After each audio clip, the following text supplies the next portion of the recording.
Greetings and welcome to the Motion Artworks Incorporated review, or my review for short. I'm David Angeloni, and sometimes I will review a movie that you request, but I reserve the right to tear it apart if need be.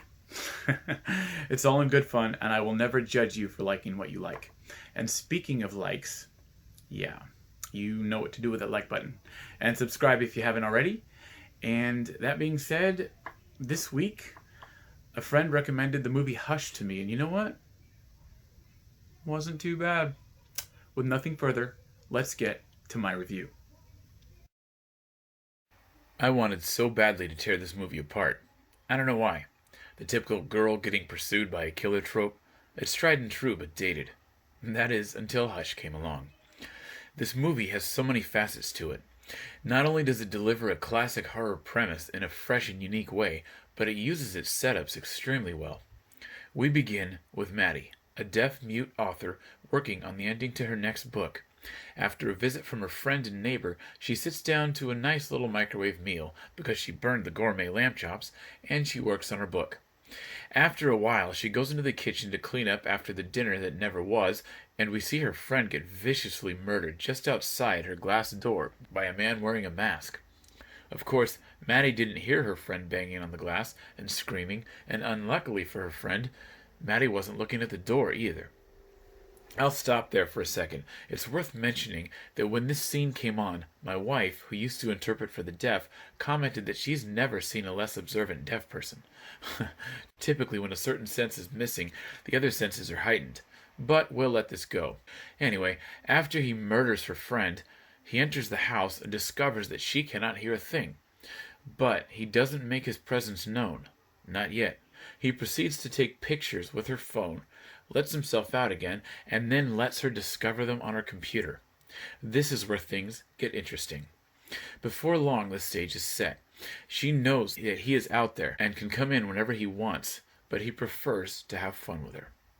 Minus a couple of predictable scenes in which she thinks she has outsmarted him, this movie is pretty fresh. The obvious reason being the fact that she's deaf and mute. But aside from that, this killer isn't a bloodthirsty fool.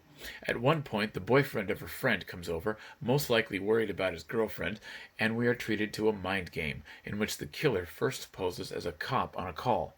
The boyfriend doesn't buy it for very long, but he does not let on to it. Nor does the killer let on to the fact that the guy is on to him. Know what I'm saying? Basically, they fake each other out until some violence brings out the honesty, and they both drop the charade.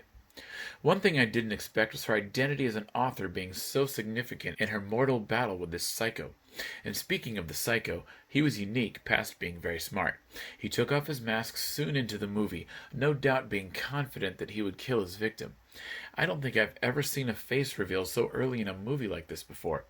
It worked though, and we were no closer to a motive really, but this decision put a face on our killer.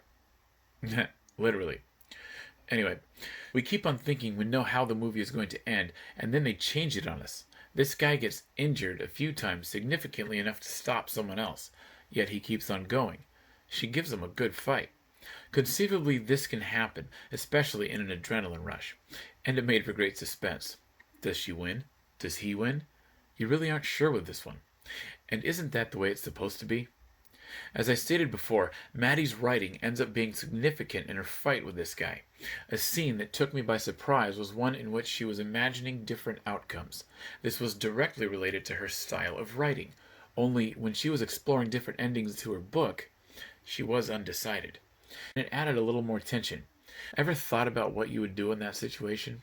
There's a psychotic killer outside your house messing with you. He's not actively attempting to get inside, but he will be before the end of the night. Would you hide in the house and wait with a weapon? You would have the upper hand in that case.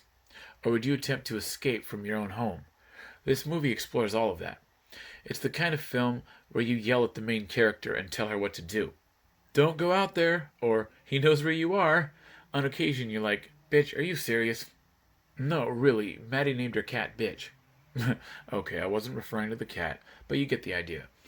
Only, unlike most cat and mouse movies that inspire you to shout instructions at the main character, this one had some quality to it.